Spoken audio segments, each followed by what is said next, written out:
Hello all, welcome to our classes. We are going to listen to the online UGC NET or set training program on paper 1, part 2 of people development environment. Part 1 already நம்ம post பண்ணியிருப்போம். போய் அதை பார்க்காதவங்க பாருங்க, make use of it. So unit 9ல இருக்க நம்ம people development environment part 2 இப்போ நம்ம கண்டினியூ பண்ணலாம்.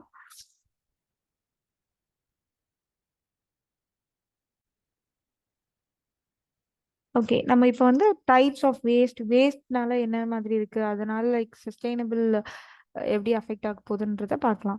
ஸோ வேஸ்ட்ன்றது லைக் என்ன மாதிரி டைப்ஸ் ஆஃப் வேஸ்ட்னு எடுத்துக்கிட்டிங்கன்னா solid waste, liquid waste. So சாலிட்ன்றது திரவமான பொருட்களாக வேஸ்ட், அந்த மாதிரி லைக் ஒரு சாயிலில் தூக்கி போடுறதா இருக்கட்டும். Liquid, biomedical waste, hazardous waste, electronic waste, இந்த மாதிரி 5 டைப்ஸாக இந்த வேஸ்ட் வந்துட்டு நமக்கு டிவைட் ஆயிருக்கு.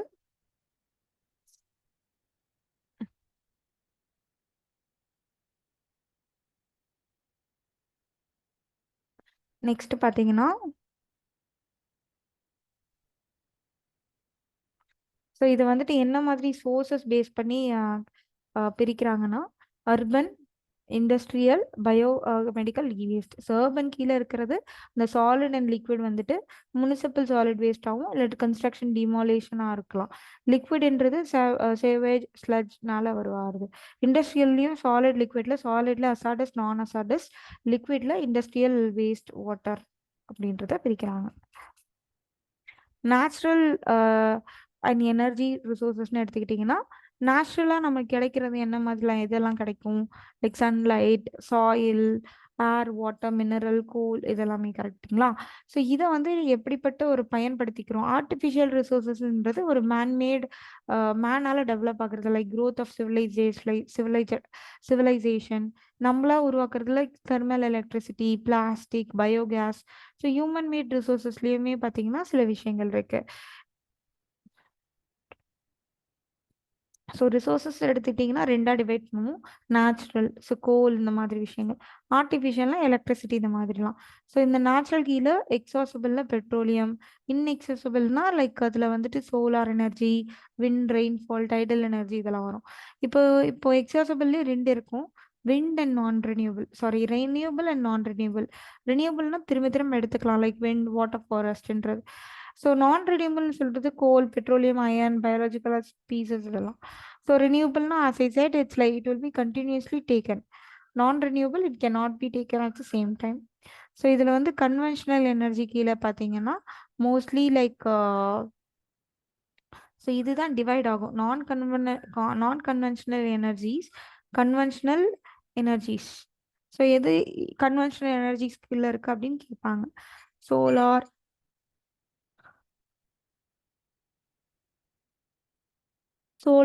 Idol, wind, nuclear, hydrogen, geothermal, biogas, Idol energy, biofuel, இதெல்லாமே நான் கன்வென்ஷனல் எனர்ஜியில் ஃபாலோ ஆகும்.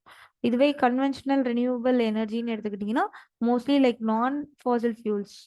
எப்படி எடுத்துக்கலாம், firewood, cattle dung farm, vegetable waste, wood, charcoal, இதெல்லாம். கன்வென்ஷனல் நான் ரெனியூபிள் எனர்ஜின்னு எடுத்துக்கிட்டிங்கன்னா mostly like fossil fuels like found under the ground, இது எல்லாமே வரும். இது கீழே வந்து கோல், ஆயில், நேச்சுரல் கேஸ், இதெல்லாமே வரும் நமக்கு.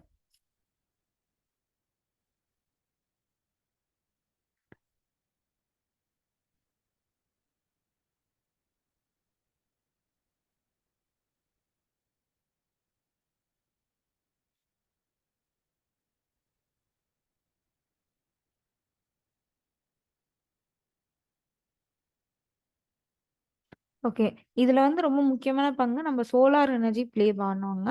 ஸோ சோலார் எனர்ஜின்றது நம்ம சூரிய கதிர்கள்ல இருந்து எடுக்கிற எனர்ஜி.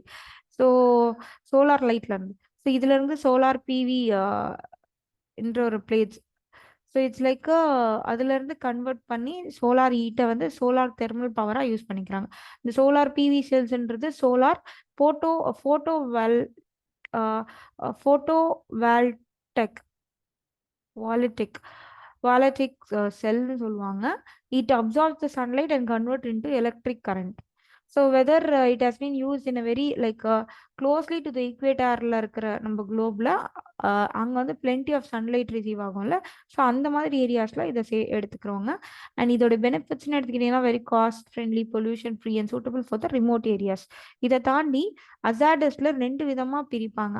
இந்த அசாடஸ் அண்ட் டிசாஸ்டரில் மிட்டிகேஷன் ஸ்ட்ராட்டஜிஸில் எப்படியெல்லாம் வரப்போகுது நம்ம பார்க்க போகிறோம். ஜியோ ஜியோஃபிசி ஜியோபிசிக்கல் அசாட்ஸ்ன்னு எடுத்துக்கும் போது it is like encompasses like geological and meteorological. So இங்கே வந்து like earthquake, coastal erosion, volcanic eruption, cyclone storm இதெல்லாமே வரும். பயோலாஜிக்கல் அசாட்ஸ்ன்னு எடுத்துக்கிட்டிங்கன்னா லைக் இன்ஃபெஸ்டேஷன், டிசீசஸ் இதெல்லாம் வரும். So more than like other than natural hazards, biological hazards. இப்போ let's see small geological hazardsல avalanche வரும். It's like a large snow occurring, right? Next earthquake, next tsunami, landslide, sinkhole, and the biggest sinkhole which has been located in China, Heavenly Pit ன்னு சொல்லுவாங்க இதை.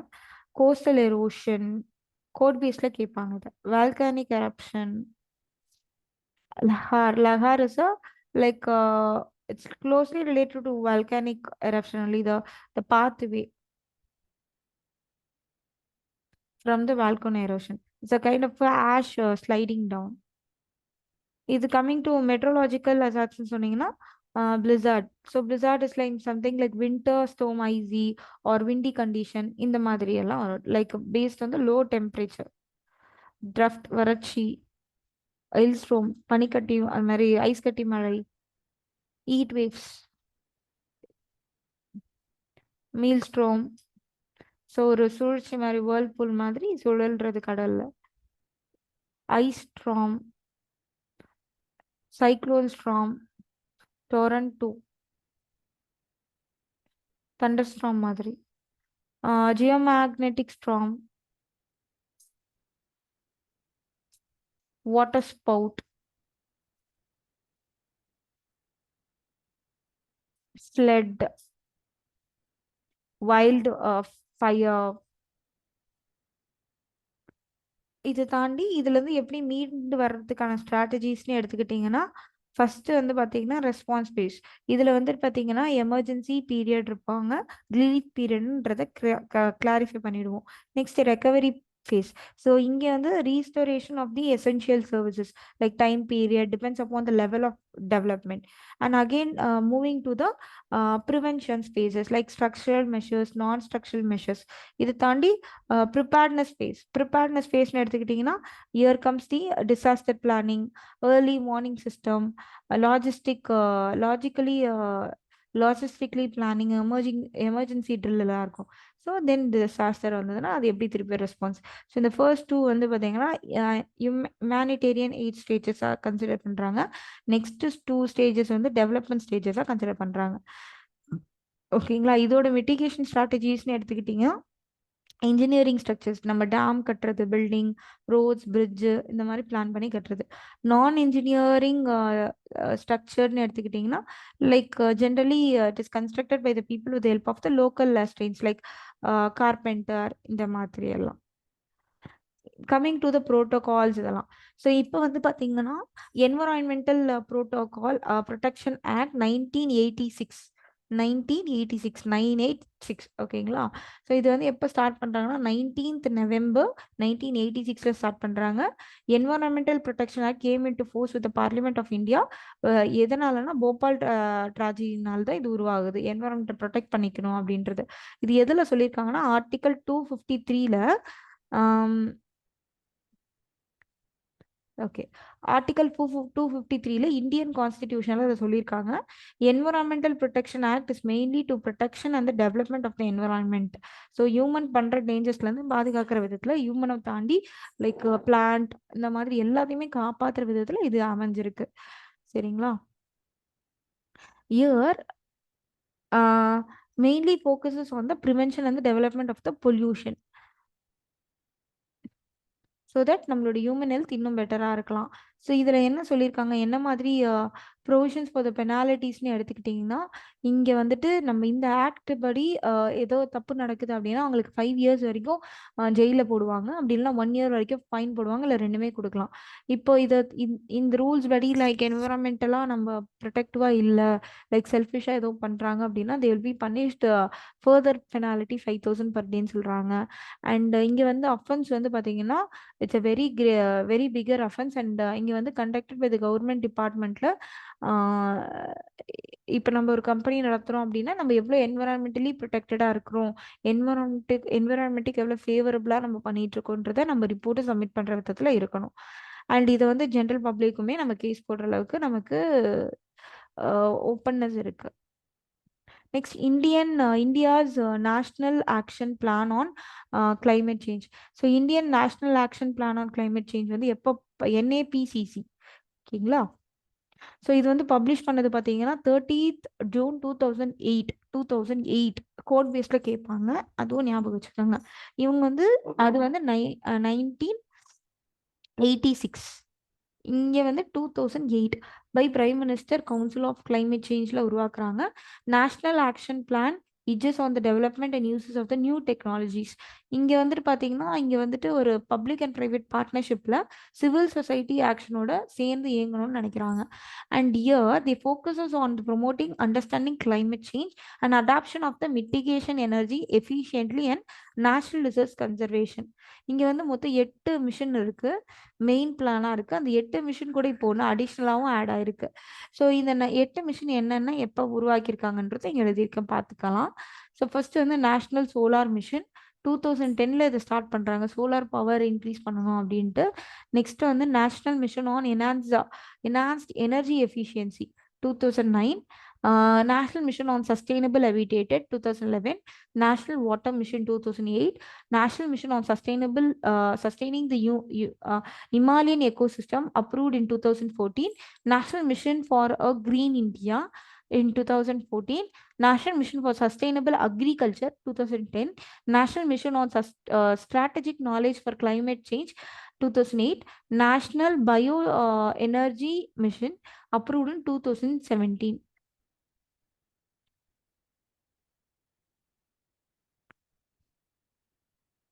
Next பார்த்தீங்கன்னா international agreements effect. So இதில் வந்துட்டு என்ன மாதிரி எஃபர்ட்லாம் எடுக்கிறாங்க, ஒரு டெரிட்டரிஸ் லைக் டிஃப்ரெண்ட் கண்ட்ரீஸில் டிஃப்ரெண்ட் குளோபல் லெவலில் இருக்கிற ஏர் பொல்யூஷன், கிளைமேட் சேஞ்ச் இது எல்லாத்தையும் ப்ரொடெக்ட் பண்ணுற விதத்தில் எப்படி ரெஸ்பான்சிபிளாக அக்ரிமெண்ட்ஸ் கொடுக்குறாங்கன்னு பார்க்கும்போது இதில் ஃபஸ்ட்டு ஒன்று பார்த்தீங்கன்னா மான்ட்ரியல் ப்ரோட்டோகால். நம்ம ஆல்ரெடி டிஸ்கஸ் பண்ணியிருக்கோம். மான்ட்ரியல் அப்படின்னாலே ஒரு கீவேர்டு உங்கள் மைண்டில் வரப்போகிறது என்னதுன்னா ஓசோன் லேயர். இப்போ இந்த ஓசோன் லேயரை ப்ரொடெக்ட் பண்ணுறதுக்காக ஒரு ப்ரோட்டோகால் உருவாக்குறது தான் அந்த மான்ட்ரியல் ப்ரோட்டோகால். ஸோ இங்கே வந்து மெயின் ஆப்ஜெக்டிவே என்ன சொல்லியிருக்காங்கன்னா like managing the production and consumption of depleting substance ODS and to remove it completely. Ozone லேயரில் இருக்கிற ஓசோன் டிப்ளீஷன் சப்ஸ்டன்ஸை தான் அவங்க சொல்கிறாங்க. இங்கே பாருங்கள், it has been agreed on 26 August 1987. And இப்போ இது எப்போ என்ஃபோர்ஸ் பண்ணுறாங்கன்னா 16 September 1989 ஃபர்ஸ்ட் மீட்டிங் வந்து ஹெல்சிங்கியில் May 1989 தான் இது ஸ்டார்ட் பண்ணுறாங்க. இதை ஸ்டார்ட் பண்ணி அண்ட் இதை கம்ப்ளீட்டாக சைன் அப் பண்ணுதுன்னு பார்த்தீங்கன்னா 16th September 1987. ஸோ சைன் பண்ணதான் மெயின். ரியோ சுமிட்ன்றது அடுத்த ஒரு ப்ரோட்டோகால்னு வச்சுக்கலாம். இந்த இதுக்கு இன்னொரு பேர் என்னன்னு சொல்லுவாங்கன்னா the united nation conference of environmental and development. So இங்கே வந்துட்டு இதோட கீ டேர்மே வந்து இதுதான். ஸோ இவங்க வந்து என்விரான்மெண்டல் அண்ட் டெவலப்மெண்ட்டுக்காக இந்த ரியோ சுமிட் உருவாக்குறாங்க. இதுக்கு இன்னொரு பெயர் பார்த்தீங்கன்னா ரியோ டி ஜெனேரியோ எர்த் சுமிட்னு சொல்லுவாங்க, எர்த் காப்பாற்றுற விதத்தில். இது எப்போ ஸ்டார்ட் பண்ணுறாங்க அப்படின்னு பார்க்கும்போது 3rd to 14th June 1992 இந்த ரியோ சுமிட் நடந்துச்சு. சரிங்களா. இவங்களோட main objective to stop the destruction of various natural resources and to handle the pollution. So இதில் வந்து பார்த்தீங்கன்னா 105 கண்ட்ரிஸ் வந்து பார்ட்டிசிபேட் பண்ணாங்களாம் கிளைமேட் எர்த் சுமிட்டில் ஃபார் த டெவலப்மெண்ட். நெக்ஸ்ட் பார்த்தீங்கன்னா கன்வென்ஷன் ஆஃப் பயோடைவர்சிட்டி. இந்த கன்வென்ஷன் ஆஃப் பயோடைவர்சிட்டின்னு சொல்லும்பொழுது இயர் இன்டர்நேஷனல் டெரிட்டரியில் மெயின் 3 ஆப்ஜெக்டிவ்ஸ் உருவாக்கியிருக்காங்க.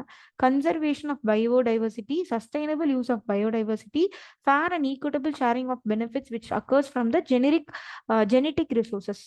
These territory was signed on 5th June 1992 and was effect from 29th December 1993. And over 196 countries வந்து இந்த இதில் பார்ட்டிசிபேட் பண்ணியிருக்காங்க. நெக்ஸ்ட் வந்து யுஎன்எஃப்சிசிசி. ஸோ யுஎன்எஃப்சிசிசின்னு எடுத்துக்கிட்டிங்கன்னா யுனைடெட் நேஷனல் ஃப்ரேம் ஒர்க் இருக்கு. This is a convention on climate change. ஓகேங்களா. அண்ட் இது வந்து எப்போ எஸ்டாப்ளிஷ் பண்ணுறாங்கன்னா 1992 தான் adopted the united national framework convention on climate change. எங்கன்னு பார்த்தீங்கன்னா யுஎன்எஃப்சிசி செக்ரட்டேரியன்ட்ல. ஸோ இது கேம் இன்டு என்போர்ஸ்மெண்ட் பார்த்தீங்கன்னா 21st March 1994 தான் வராங்க, நியர் யூனிவர்சல் மெம்பர்ஷிப்பில். அண்ட் 197 கண்ட்ரிஸ் வந்து இதில் பார்ட்டிசிபேட் பண்ணியிருக்காங்க. And call like parties of convention இதை சொல்லுவாங்க. Parties of convention UNFCCC. இந்த கன்வென்ஷன் வந்து it's legally non binding because but it makes provisions for meeting called a protocols. ப்ரோட்டோகால்னா பிரின்சிபல்ஸ் இந்த மாதிரி அர்த்தம். ஓகேங்களா. கியோட்டோ புரோட்டோகாலுக்கு இன்னொரு பேர் தான் தேர்ட் காப்னு சொல்லுவாங்க. 1997 இதை ஸ்டார்ட் பண்றாங்க. இது வந்து மெயினா பாத்தீங்கன்னா இது வந்து லீகலி பைண்டிங் ஆப்ளிகேஷன். ஸோ நம்ம வந்து கிரீன் ஹவுஸ் கேஸ், கியோட்டோனா கிரீன் ஹவுஸ் கேஸ்னு ஞாபகம் வச்சுக்கணும். So that is very important. சரிங்களா. So greenhouse gas global இதோடைய குளோபல் என்ன அப்படின்னா இன்டர்நேஷ்னல் அக்ரிமெண்ட் இது வந்து எக்ஸ்டெண்ட் பண்ணியிருக்காங்க. நம்மளுடைய கிளைமேட் சேஞ்சஸ் ஏன் நடக்குது அண்ட் நம்ம கிரீன் ஹவுஸ் கேஸ் எமிஷனை ரெடியூஸ் பண்ணணும் அப்படின்றதுக்காக. ஸோ இங்கே வந்து 192 கண்ட்ரிஸ் வந்து பார்ட்டிசிபேட் பண்ணியிருக்காங்க. And India is as ratified as a second commitment period for the Kyoto Protocol in 2002.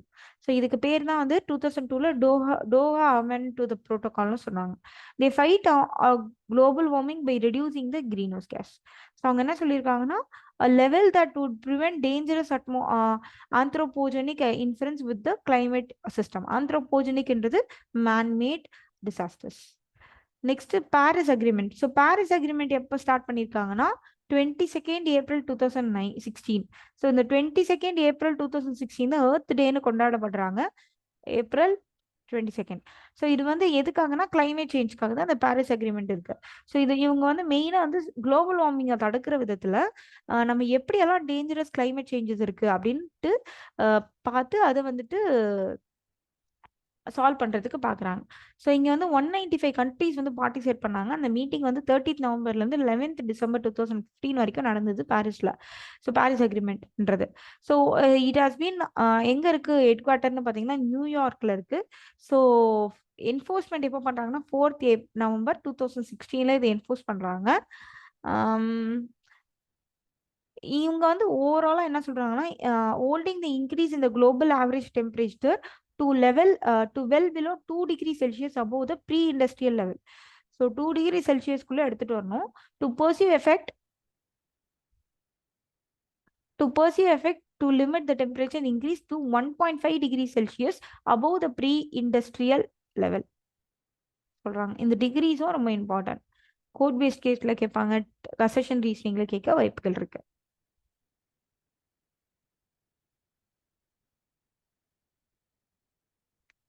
Next international solar alliance.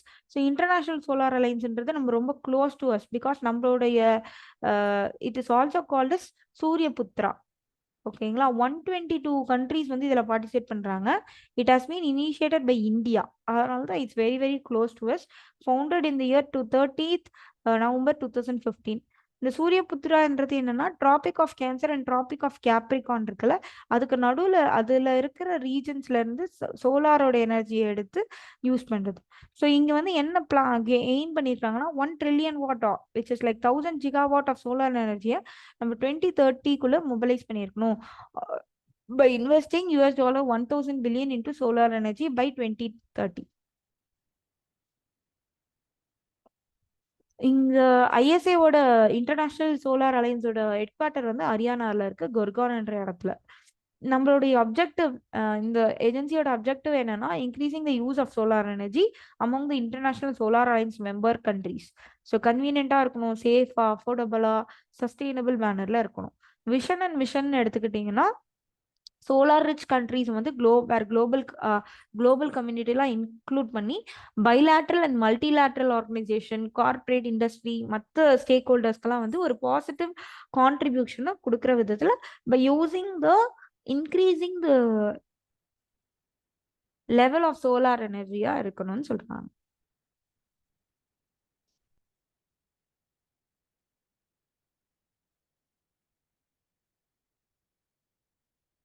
Thank you. Happy learning.